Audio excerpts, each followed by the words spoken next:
Bang. 8 grand worth of Tesla charging gear just went up in smoke. And I'm the electrician who engineered the circuit that fried it all. See that lady in expensive loungewear having a meltdown at 3 a.m.? It's Miranda, my self-righteous neighbor, who's been pilfering my power for half a year to juice up her fancy electric car.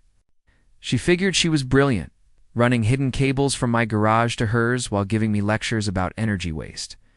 Well, surprise, Miranda. I'm a certified electrical technician with a quarter-century of expertise, and I don't mess around.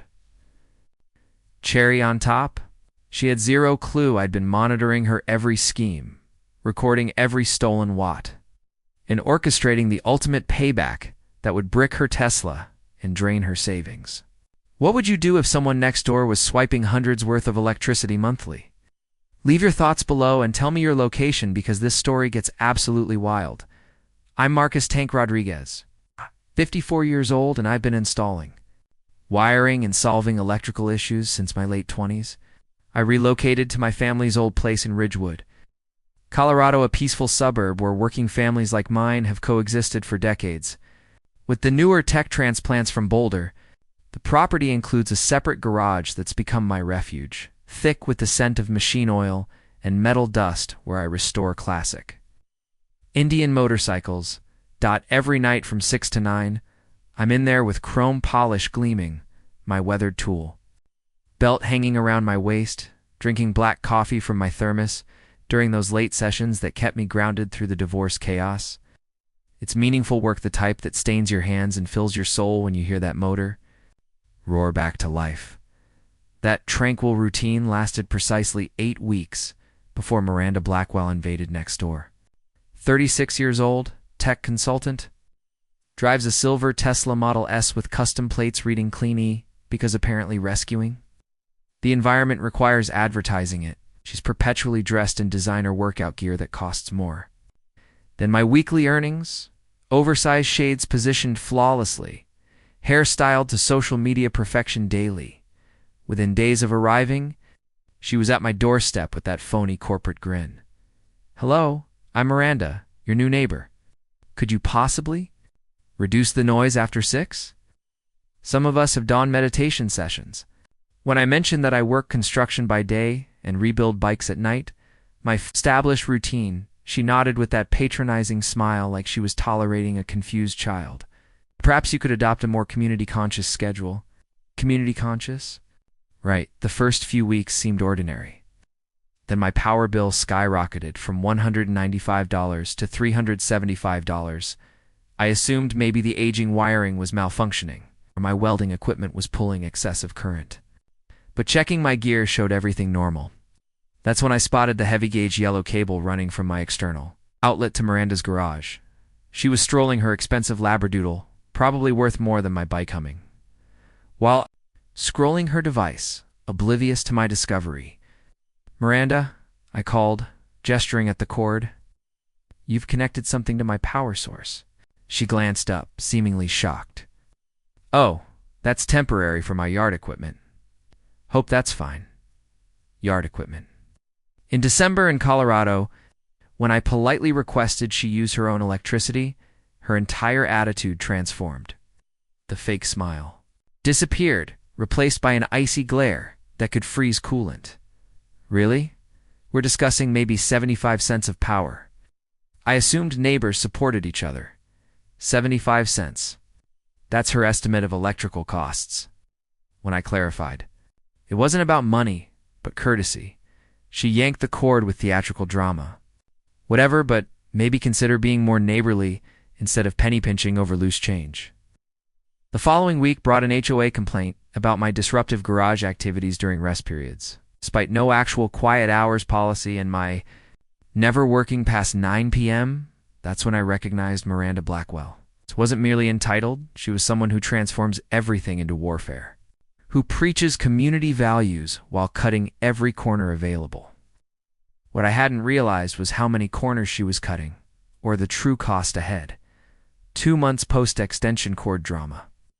My electrical bill hit $580. Confirming Miranda had escalated from petty theft to industrial robbery.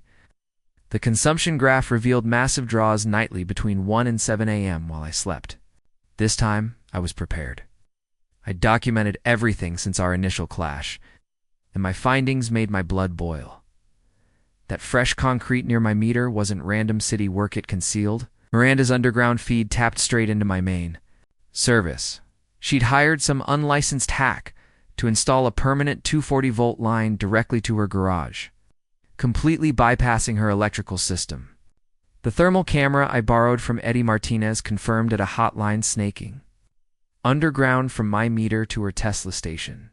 Confronting her the next morning was loading meditation gear into her Tesla, humming carelessly. "Miranda, my bill tripled, and I discovered evidence of electrical tampering," I said, displaying the thermal images. "Explain this underground connection to your garage." She examined the pictures with practiced concern, manicured nails tapping her phone. "That's bizarre. Could be old wiring from previous owners. Sometimes they do strange electrical things." "Right."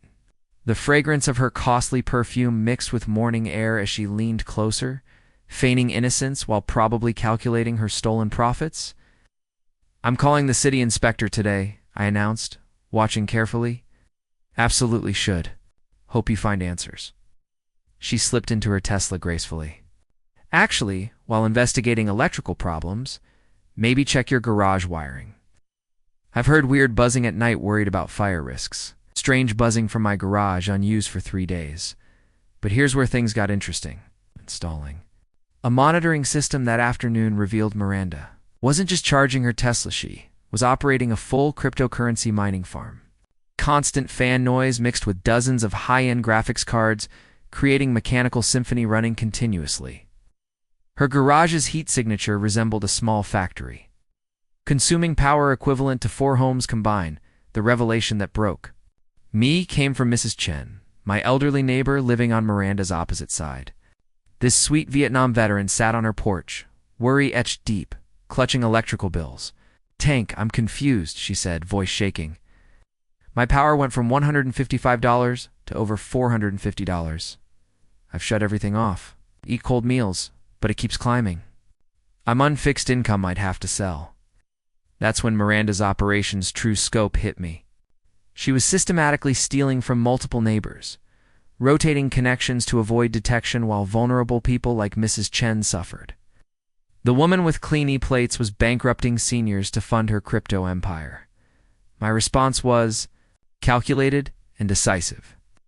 I also installed hidden cameras, documenting her next moves. Within days, I caught her unlicensed contractor reconnecting to Mrs. Chen's panel. The audacity was stunning when she couldn't steal from me. She immediately targeted our most vulnerable neighbor morning brought. Miranda's retaliation, formal HOA complaints about excessive noise violations and possible commercial operations, signed by 3 board members I'd never encountered. She'd escalated from theft to attempting eviction using fabricated evidence and growing HOA influence. Calling Sandra Phillips, our HOA president, she sounded apologetic but trapped. "That's Tank." Miranda's been active in community outreach. She organized that sustainability workshop and presented concerning noise evidence. "Sandra, I haven't used my garage in over a week," I said. "Whatever Miranda showed you is fake. I don't want neighborhood disputes, but ongoing issues might require formal hearings." That night, standing in my garage among familiar motor oil, scents and worn leather, listening to Miranda's mining operation and Mrs. Chen's overworked air conditioner, this wasn't just about money anymore. It was whether entitled people like Miranda could steamroll working folks like me and vulnerable seniors like Mrs. Chen simply because we lacked energy to fight back. She was about to learn this particular working man had plenty of fight and knowledge to use it. Month 4 brought Miranda's nuclear option getting herself elected to the HOA board by convincing neighbors I was problematic. I watched stunned as she campaigned on environmental responsibility and community standards, hosting wine gatherings powered by stolen electricity while positioning herself as our moral guardian. The woman bankrupting Mrs. Chen had become our environmental conscience. Her first board action proposed comprehensive noise ordinances targeting mechanical work after 6 p.m., policy designed to kill my motorcycle business and force neighborhood departure. But Miranda's psychological warfare was accelerating. She convinced her tech boyfriend to initiate community parking awareness, having him park his lifted diesel across my driveway during work hours. Issue, old-timer? Blake asked during confrontation. His aggressive cologne mixed with diesel fumes as he lounged against his truck. This guy looked like he'd escaped from a protein-supplemented doll jawline and backward. Cap with that specific Silicon Valley arrogance from never facing consequences. Last I checked, this is public street. Maybe discuss proper parking with your HOA about etiquette. The irony was choking. Miranda was using her stolen electricity-funded HOA position to harass me about community standards, while her boyfriend blocked my driveway and lectured about etiquette. Here's where Miranda made her crucial error greed. The revelation that changed everything happened during a neighborhood barbecue Miranda organized celebrating her sustainability initiatives.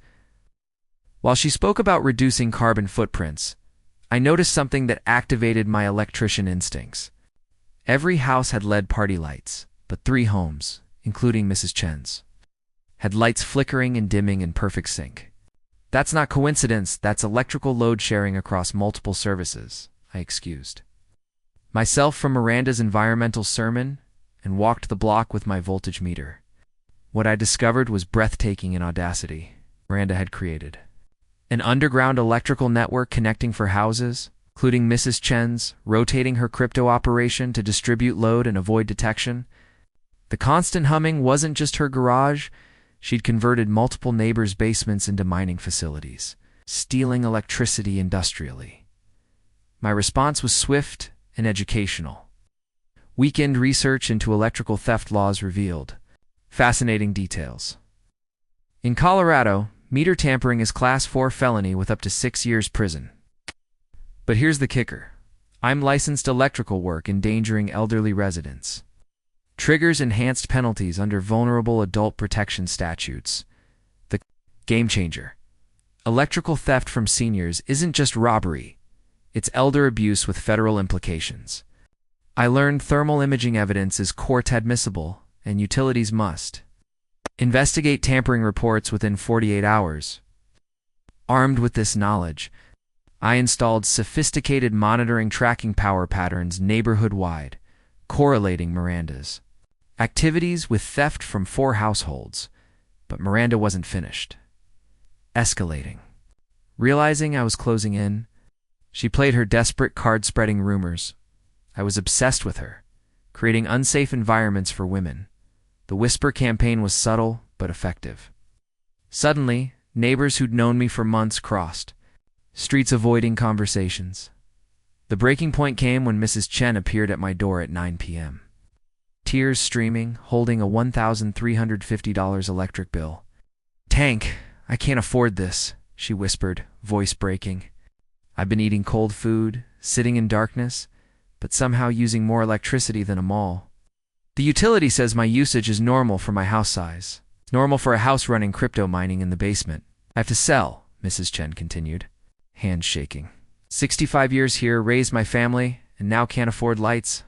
What world is this? Looking at this Vietnam veteran being slowly driven from home by Miranda's systematic theft, something fundamental shifted inside me.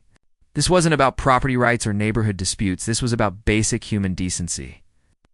Protecting vulnerable people from predators wearing yoga pants and driving electric cars.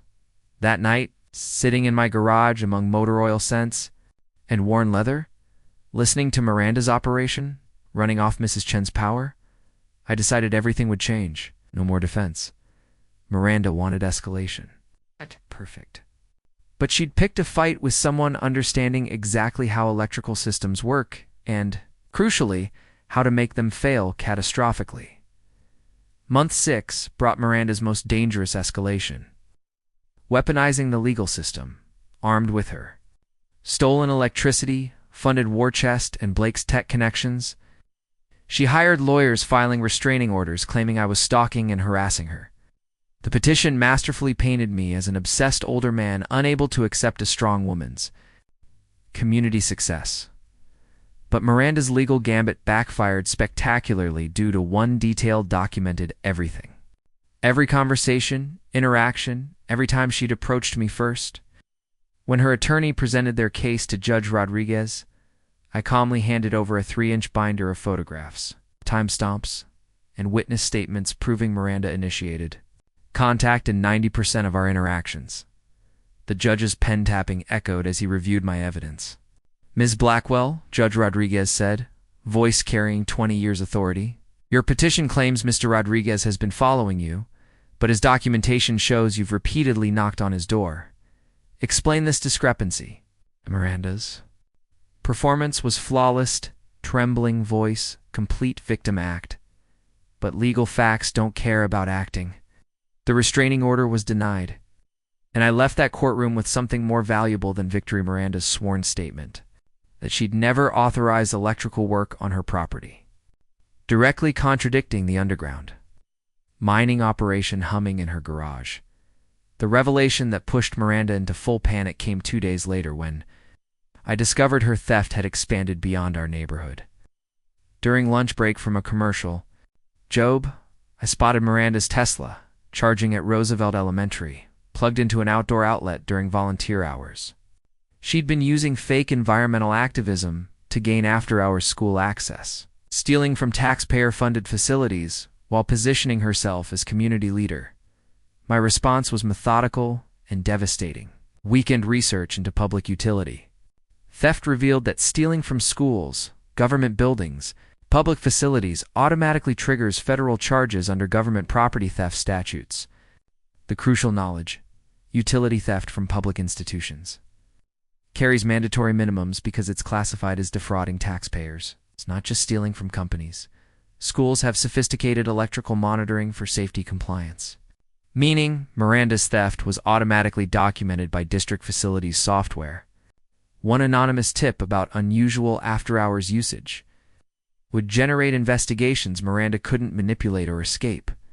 But Miranda wasn't finished with desperate measures. When legal intimidation failed, she played her vicious card whisper campaigns, claiming I was running unlicensed business from my garage, filing city zoning complaints about commercial motorcycle operations in residential areas. The city inspector's diesel truck arrived unannounced to investigate my illegal commercial activity. "Mr. Rodriguez, we've received reports you're operating motorcycle repair business without proper licensing," Inspector Williams said, clipboard thick with complaints. "I need to examine your garage and verify residential zoning compliance." 3-hour inspection revealed exactly what I'd expected: hobbyist workshop with personal restoration projects, not commercial operation. But Miranda's escalation gave me unexpected advantage. Williams mentioned several neighbors had been filing mutual complaints. The HOA board member who'd initiated my investigation had interesting electrical usage patterns warranting city attention. The psychological warfare was affecting our entire neighborhood. Mrs. Chen had stopped gardening, afraid any activity might draw Miranda's attention. Eddie Martinez mentioned his electrical business was getting weird calls from neighbors asking about electrical issues. Even Sandra Phillips, our HOA president, seemed stressed whenever Miranda's name arose. That's when I realized Miranda's desperation had created perfect opportunity. She'd been so focused on destroying me that she'd forgotten to cover tracks with authorities. Her sworn statement denying electrical work, combined with documented presence at school during power theft incidents, created a paper trail impossible to explain away. The breaking point came when Mrs. Chen's power bill hit $1,650. And she collapsed in her kitchen from stress and dehydration after trying to save money by not running air conditioning during a heat wave. Sitting in the emergency room, watching this brave woman on 4 fluids because she couldn't afford electricity, I felt something crystallize. Miranda had crossed an uncrossable line, moved from theft to actively endangering lives, and time for defense was over. I had knowledge, evidence, and now moral authority to end this permanently. Miranda wanted escalation? Perfect. But she'd declared war on someone understanding exactly how to make electrical systems fail in the most public, embarrassing, and legally devastating way possible. The anonymous tip that changed everything came from Davis, the city electrical inspector investigating Miranda's complaints against me. He called Tuesday morning, voice heavy with wariness from seeing too much bureaucratic corruption. Tank, I probably shouldn't say this, but I've been doing electrical inspections for 17 years. Something about your neighbor's situation doesn't add up, Davis said, papers shuffling audibly. I ran property records for her address, and what I found is explosive. What he discovered was a bombshell explaining everything. Miranda's house had been in foreclosure for 16 months. The bank had legally owned the property over a year. All utilities had been officially disconnected for non-payment. And Miranda was essentially squatting in a condemned building while maintaining legitimate residency facade. She defaulted on mortgage payments 20 months ago, Davis continued, voice dropping to whisper. Power company shut off service in February last year, along with water and gas. According to records, that house shouldn't have any electrical service whatsoever. The implications hit like lightning. Miranda's environmental activism, HOA board position, neighborhood leadership, elaborate performance hiding that she was illegally occupying a foreclosed property she'd been stealing. Electricity, not just for profit, but basic. Survival. Maintaining success appearance while living in a house she had no legal right to occupy. But the revelation worsened. Davis had investigated Miranda's background after her repeated complaints seemed suspicious. She's been claiming this. Address for insurance, voter registration, even Tesla registration, he said. But legally, she's been trespassing on bank property over a year. The ace in my hole. Squatters in foreclosed properties committing utility theft face compound criminal charges because they're stealing services they have no legal right to access. Not just electrical theft, fraud, trespassing, conspiracy combined into one federal case. 3 days of public records diving painted systematic deception pictures. Miranda had been using fake residency to maintain credit rating, job, and social standing while running crypto mining from a property she'd lost to foreclosure, the environmental meetings in her stolen electricity-powered home, the HOA board position used to harass legitimate residents, legal threats against MyAll. Built on lies, the most damning discovery came cross-referencing utility disconnection records with Miranda's HOA board application. She'd sworn under perjury penalty that she was a legitimate homeowner in good standing when applying. But she'd been living illegally in foreclosed property the entire time. Her board position was fraudulent, meaning every policy passed, complaint filed, official action taken was legally void. Eddie Martinez summed it up perfectly when I showed him evidence. 8. So let me understand. The woman lecturing us about community standards and environmental responsibility is actually a squatter stealing electricity from senior citizens to fund her crypto operation in a house she doesn't own. The war room was my kitchen table covered with property records, utility bills, and thermal imaging printouts telling Miranda's elaborate fraud story. My core team assembled Saturday morning Jay Martinez with his electrical knowledge of utility systems, Mrs. Chen with her quiet determination and 65 years of neighborhood history, and Janet Rivera, my attorney friend, specializing in property law with personal hatred of mortgage fraud. This is bigger than electrical theft, Janet said, reading glasses reflecting morning light as she studied Miranda's foreclosure documents. This is organized fraud on multiple levels. Utility theft, insurance fraud, perjury in HOA application, and federal mail fraud for using false addresses. We're looking at potential RICO charges if we can prove she's been running this as criminal enterprise. The legal strategy was beautifully simple. Let Miranda's own actions destroy her. Instead of direct confrontation, we'd coordinate with every authority she'd been defrauding. Utility company, foreclosure bank, HOA board, school district, and ultimately FBI's white-collar crime division. Each agency would investigate their piece of Miranda's operation, creating inescapable legal consequences. Eddie's contribution was pure genius. Tank, you know how to build circuits detecting electrical theft, right?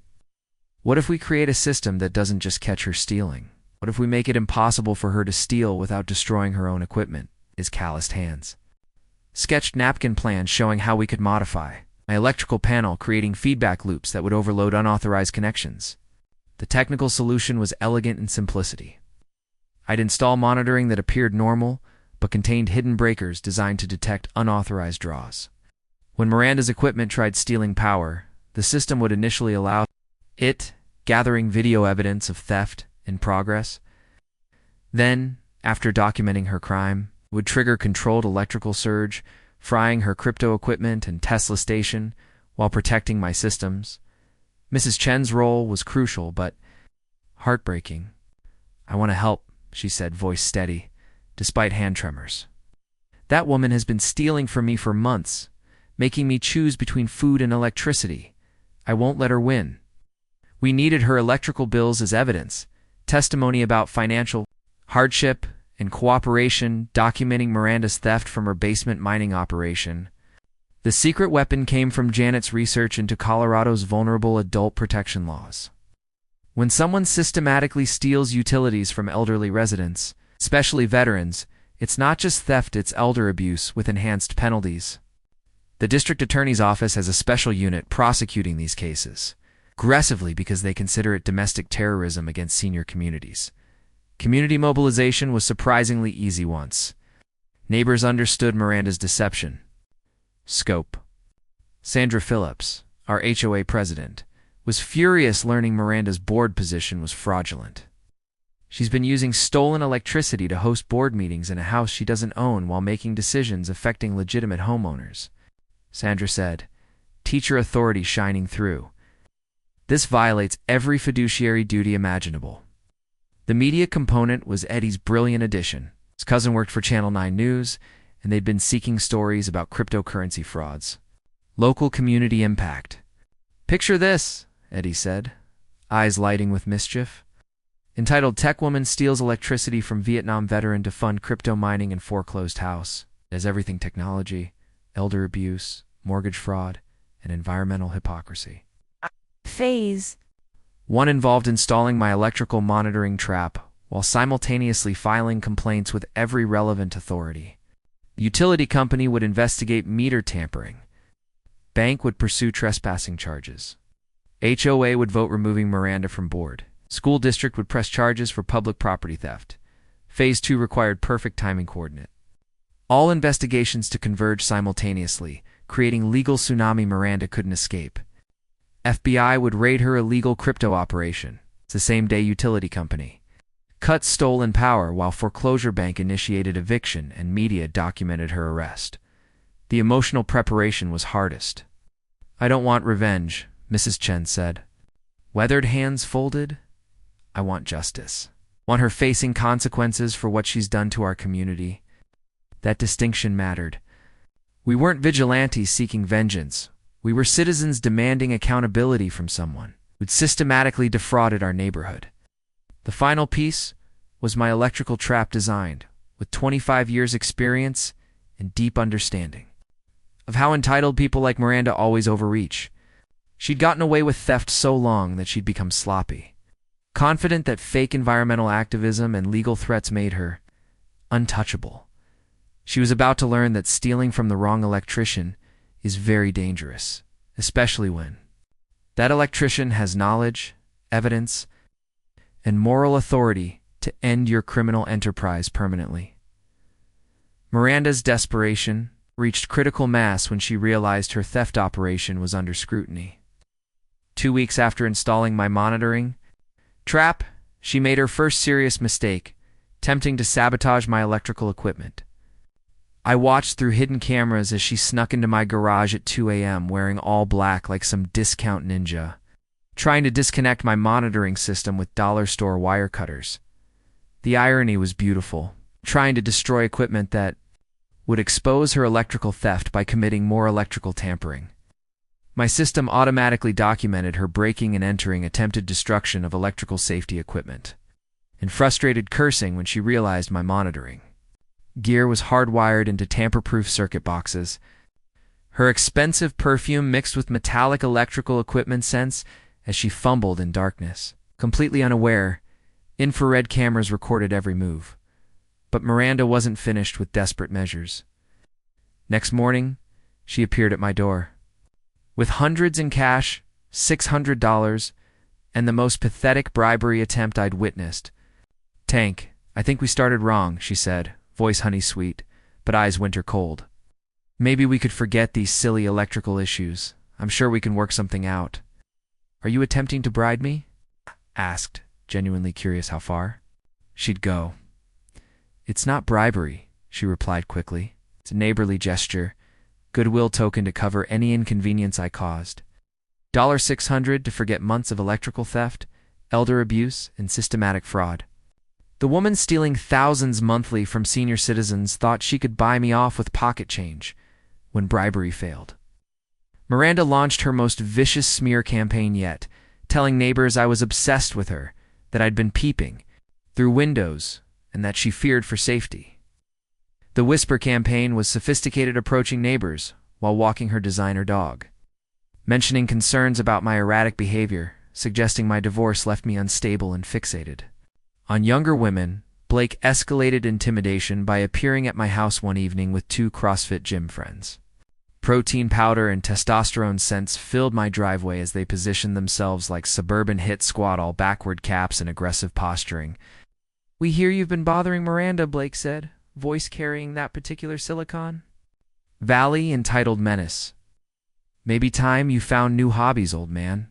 Is that a threat? I asked, phone already recording. It's friendly advice. One gym buddy chimed in, the kind keeping people out of trouble. The revelation of Miranda's complete panic came when I discovered she'd been stealing electricity from Fire Station 12, 3 blocks away. During routine neighborhood transformer inspection, I found evidence Miranda had tapped into emergency services, electrical grid, the same system powering life-saving equipment, and emergency communications. She'd literally been stealing power from first responders while positioning herself as community leader. My response was swift and devastating. I immediately contacted Fire Chief Thompson, a 30-year veteran who took any interference with emergency services as personal public safety attacks. Son, are you telling me someone's been stealing power from Station 12? He asked, voice carrying authority from decades protecting our community. That's exactly what I'm saying, Chief, and I have video evidence of theft in progress. The game sealer. Stealing electricity from emergency services is classified as domestic terrorism under federal law, with mandatory minimum sentences and federal prosecution. Fire department electrical systems are considered critical infrastructure, and any tampering triggers automatic FBI involvement. Within hours, Chief Thompson had contacted FBI's domestic terrorism unit, and federal agents were quietly investigating Miranda's theft operation. The woman lecturing us about community responsibility had committed federal crimes. It's threatening public safety.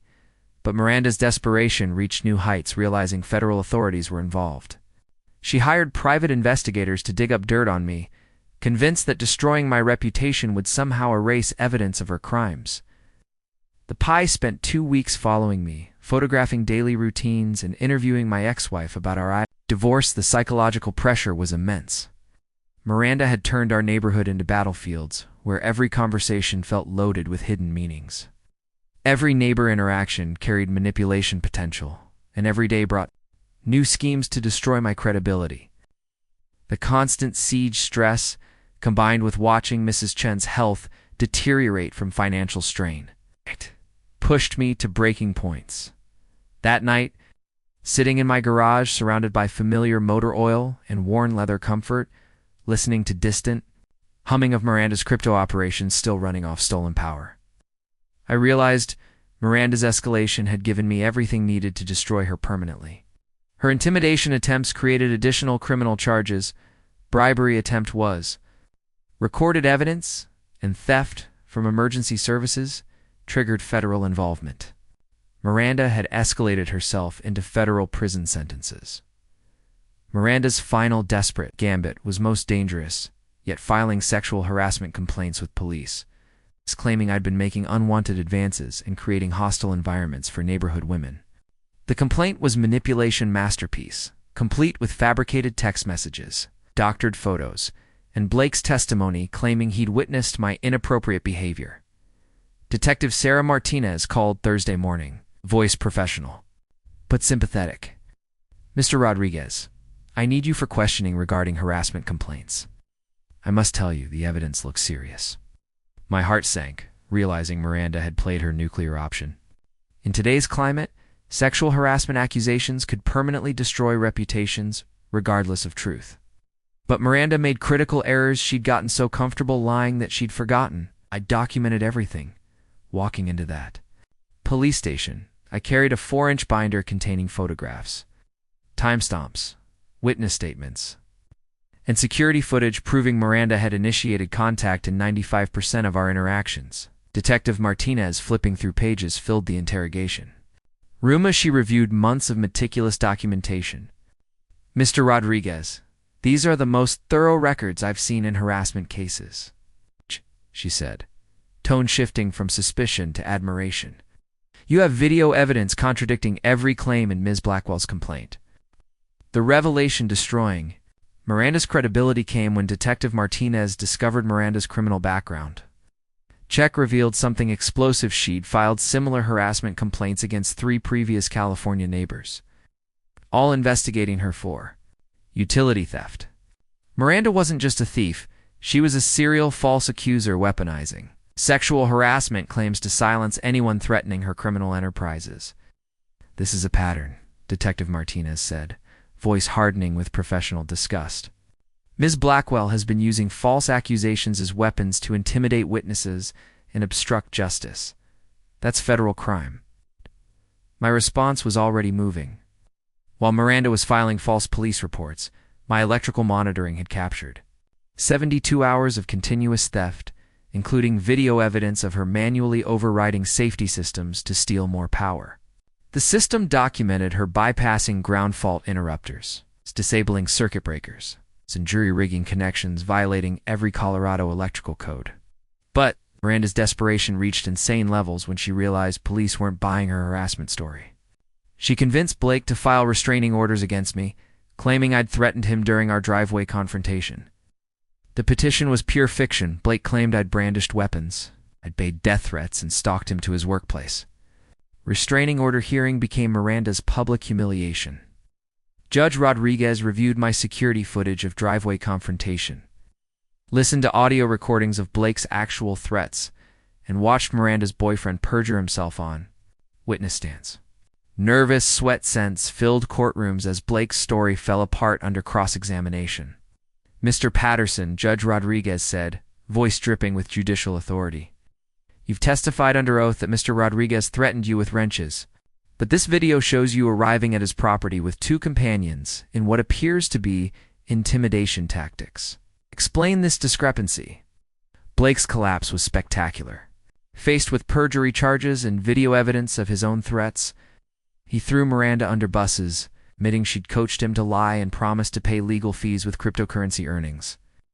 The knowledge nugget ending Miranda's legal warfare. Suborning perjury is felony, invalidating all related legal proceedings and opening conspirators to federal prosecution. Miranda's final desperation act was attempting to burn down my garage. Security cameras captured her sneaking onto my property at 3 a.m. with gas cans, attempting fires that would destroy evidence of her electrical theft. Acrid gasoline scents mixed with night air as she fumbled with matches, completely unaware my fire suppression system had activated and federal agents were monitoring every move. The attempted arson was Miranda's death sentence. Fire Chief Thompson arrived with FBI agents and arrested her on federal charges of domestic terrorism, attempted arson, and conspiracy to obstruct justice.